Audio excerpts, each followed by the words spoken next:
Plutôt que de rester dans le marasme inextricable de cette situation, je vous propose de prendre un bol d'air pur dans les montagnes suisses pour voir comment se passe la vie économique chez nos voisins le plus vertueux sur le plan budgétaire. Je vous propose quelques chiffres. Le taux de pauvreté en Suisse est de 3,8% quand il est de 14,4% en France.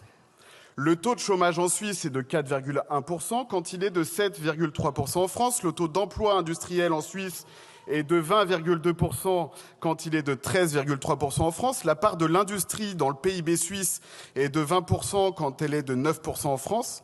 Et pourtant, le salaire moyen annuel en Suisse est de 82 000 euros bruts quand il est de 36 000 euros bruts en France.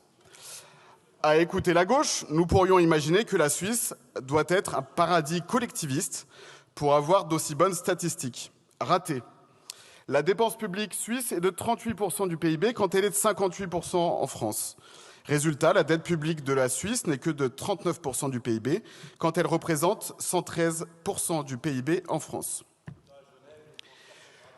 Je vous le dis avec gravité, chers collègues, si nous ne réduisons pas massivement la dépense publique, et nous ne nous obligeons pas à voter un budget qui ne crée pas 1 euro de dette supplémentaire, dans un an, la situation sera encore plus compliquée à gérer.